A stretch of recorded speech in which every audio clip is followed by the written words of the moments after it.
Praise the Lord. Glorious வே மூலமாக உங்களை சந்திக்கிறதுல ரொம்ப மகிழ்ச்சி. நன்மை செய்யணும்னு கற்றுக் கொடுத்த வேதம் எப்படி செய்யணும், யாருக்கு செய்யணும்னு கற்றுக் கொடுத்துருக்கு.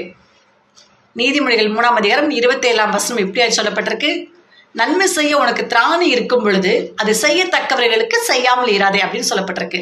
திராணி இருக்கும்போது அப்படின்னா, நம்ம கிட்ட ஒரு குறிப்பிட்ட அமௌண்ட்டு கேட்குறாங்க, நம்ம கம்மியாக வச்சுருக்கோம் அப்படின்னா, கேட்டுட்டாங்களே என்ன பண்ணுறது, கொடுக்கலன்னு நம்ம தப்பாக நினச்சிக்குவாங்களே, நம்மளுடைய இமேஜ் ஸ்பாயில் ஆகிடுமே அப்படின்னு சொல்லி கடன் வாங்கியாவது அதை நமக்கு ஹெல்ப் பண்ணிடுறோம்.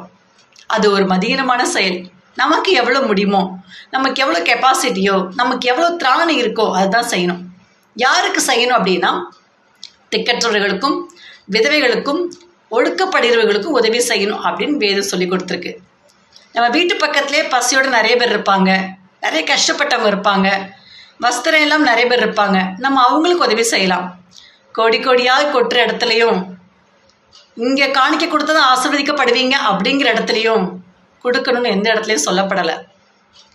வேதத்தில் ஒரு வசனம் ரொம்ப அழகாக சொல்லப்பட்டிருக்கு. ஏழைக்கு இறங்குகிறவன் கர்த்தருக்கு கடன் கொடுக்கிறான், அவன் கொடுத்தது அவர் திரும்ப கொடுப்பார் அப்படின்னு சொல்லப்பட்டிருக்கு.